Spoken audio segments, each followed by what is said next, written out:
UP board class inter subject math अक्सर शायद चल रही थी 11.2 3 डायमेंशन ज्योमेट्री।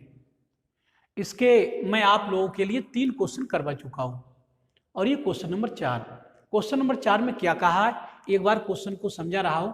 बिंदु 1, 2 और 3 ये बिंदु है, कोई 3 डायमेंशन स्पेस में है। इसका एक्स निर्देशांक ये, वाई निर्देशांक ये, जेड निर्देशांक ये से गुजरने वाली रेखा का समीकरण।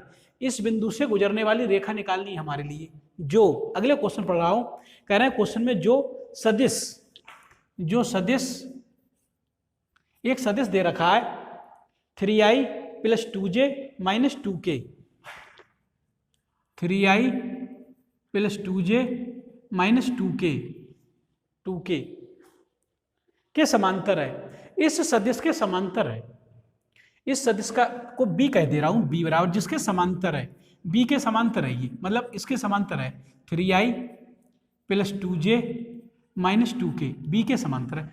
और एक बिंदु से होकर जा रहा है, इस बिंदु से होकर जा रहा है। ये कोई a बिंदु अगर मैं कह दूं इसे, ये कोई a बिंदु है, तो a का जो पोजीशन वेक्टर हुआ करता था OA, जब मैंने आर्टिकल कराया था तो जिस बिंदु से होकर जाता था उसे मैंने उसके पोजीशन वेक्टर को मैंने a से लिखा था, अभी बताऊंगा यहाँ पर।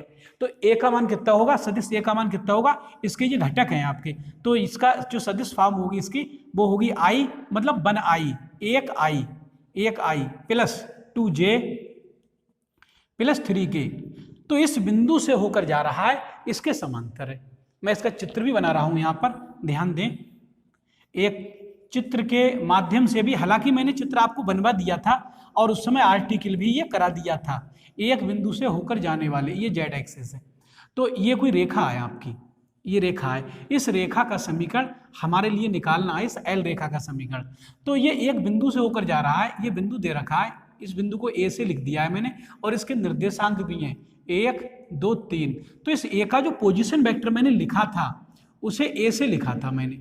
आप लोगों को याद होगा जब आर्टिकल 1 कराया था बेसिक वीडियो में, ना देखियो तो देख लेना उसके लिए। इसी एक्सरसाइज में पड़ी हुई है, 2 क्वेश्चन करने के बाद मैंने बेसिक वीडियो पढ़ाई थी, उसमें ये सब समझाया गया है। तो ये ए बिंदु है, ए बिंदु के निर्देशांक है, इसका पोजीशन वेक्टर को मैंने ए से लिखा था। यहाँ पर ए का मान कितना होगा, सदिश ए बराबर i + 2j + 3k होगा, ठीक। और ये एक सदिश के समांतर थी रेखा, एक सदिश हुआ करता था, एक सदिश जिसे मैंने b से लिखा है, वो आर्टिकल देखोगे तो उसमें सब पता चल जाएगा। ये b से, यहाँ पर b सदिश हुआ करता था, तो b के समांतर हुआ करती थी ये रेखा, ये रेखा। तो b का मान कितना है वो दे रखा है 3i + 2j - 2k, ठीक है। तो ये इसके समांतर रेखा हुआ करती थी। तो मैंने इस पर कोई एक चर बिंदु लिया था p, जिसके निर्देशांक x, y, z लिए थे, इस चर बिंदु के निर्देशांक। तो चर बिंदु के पोजीशन वेक्टर को मैंने r से लिखा था, r। तो r को अगर हम चाहें तो r बराबर लिख सकते हैं xi + yj + zk, इसका पोजीशन वेक्टर r का OP जो r से लिखा गया है, ठीक। तो मैंने एक बिंदु से होकर जाने वाली एक सदिश के समांतर रेखा का सदिश समीकरण, रेखा का सदिश समीकरण पढ़ाया था, रेखा का सदिश समीकरण। तो जो रेखा का मैंने सदिश समीकरण वहां पर प्रूफ कराया था, वो ये कराया था r बराबर a + λb, देख लेना उसी आर्टिकल में, ये मैंने सिद्ध कराया था। ये इसके सदिश फॉर्म थी। एक इसका कार्तीय फॉर्म भी मैंने बताई थी, वो उसकी बात बाद में करूंगा, लेकिन क्वेश्चन में ये कहा गया है रेखा का समीकरण ज्ञात करो, तो यहाँ पर मैं सदिश समीकरण ही बताऊंगा, और इसका कार्तीय समीकरण नहीं पूछा है तो वो भी बताऊंगा। ध्यान दें, तो इसमें हम रख दें अगर, तो हमें इसकी सदिश फॉर्म आ जाएगी रेखा की, रेखा r सदिश r बराबर a जो सदिश था वो क्या था, a ये था i + 2j + 3k, ये लिख भी दिया है मैंने, जी लिख दिया है यहाँ पर। तो ये था i + 2j और +3k, एक बिंदु से होकर जाने वाली, एक बिंदु से होकर जाने वाली जिसका जो पोजीशन वेक्टर a था, a जिसका मान ये था, तो इस बिंदु से जाती थी, और प्लस लैम्डा b क्या हुआ करता था, रेखा जिसके समांतर हुआ करती थी, तो इसके समांतर थी b के। b का मान भी मैंने बताया है, b बराबर ये दे रखा है, इसके समांतर है। तो लैम्डा टाइम्स ऑफ, इसके स्थान पर लिख सकते हैं हम 3i + 2j - 2k, ठीक। तो ये रेखा का समीकरण होगा, एक बिंदु से होकर जाने वाली एक सदिश के समांतर रेखा का सदिश समीकरण, ठीक है।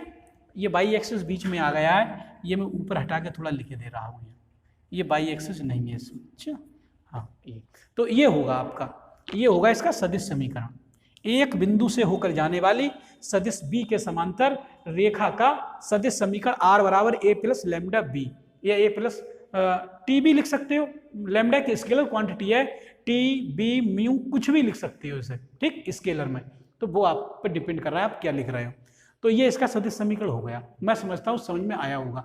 और अगर इसके कार्तीय समीकरण की बात कर देते तो मैंने कार्तीय समीकरण के लिए भी सूत्र लिखवाया था एक, कार्तीय समीकरण।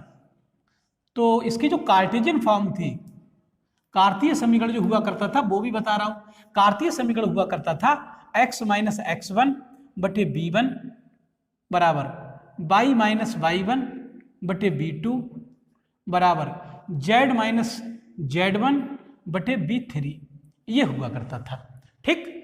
तो ये जो जिसके समांतर थी ये उसके dr है लिखे हुए, और जिस बिंदु से होकर जा रही है उस बिंदु के ये पॉइंट है जिस बिंदु से जाती थी। तो ये रेखा 1 2 3 से जा रही है, 1 2 3 से जा रही है, तो कार्तीय फॉर्म हो जाएगी x minus 1 upon is equal, इसकी बात बाद में करेंगे, इनकी बात बाद में करेंगे, y माइनस y1, इसका y1 निर्देशांक था 2 बराबर z माइनस z1, इसका z1 निर्देशांक है 3। तो इन बिंदुओं से होकर जाती थी रेखा, इन बिंदुओं से होकर जाती थी, और समांतर काय के हुआ करती थी, b के समांतर हुआ करती थी। तो b के जो कंपोनेंट हैं, b के जो dr हैं, जो b है इसके dr हैं 3 2 माइनस 2, ये अदिश घटक इसके, तो इनसे भाग हो जाया करता था, ये b1 b2 b3, तो ये आपका 3 और ये हो जाएगा 2 और ये हो जाएगा -2। तो ये रेखा का कार्तीय समीकरण होगा, इसी रेखा का। तो इस कॉन्सेप्ट को ध्यान रखें कि एक बिंदु से होकर जाएगी तो बिंदु x में से कम होते हैं, और जिसके समांतर होती है उसके जो dr हैं उनसे भाग किया जाता है इनमें, तो ये इसका कार्तीय समीकरण लिख जाता है। तो रेखा का सदिश समीकरण और कार्तीय समीकरण ये मैंने दोनों ही बता दिए इस क्वेश्चन में, ठीक। तो मैं समझता हूँ ये कोई कठिन क्वेश्चन नहीं था, समझ में आ जाना चाहिए। इसका आर्टिकल भी मैं पहले समझा चुका हूँ आपको, तो उसी आर्टिकल का प्रयोग करते हुए डायरेक्ट मैंने इसका समीकरण लिख दिया, ठीक। तो इस वीडियो में इतना ही। वीडियो को लाइक कर दें, चैनल को सब्सक्राइब कर लें, और मेरे द्वारा पढ़ाई जाने वाली इस वीडियो को यार दोस्तों में भी शेयर कर दिया करो, जिससे गरीब और कमजोर वर्ग के छात्र भी इस निःशुल्क, सस्ती और मुफ्त शिक्षा से लाभान्वित हो और भविष्य में एक अच्छे गणित छात्र के रूप में जाने जा सके। इस वीडियो में इतना ही, धन्यवाद।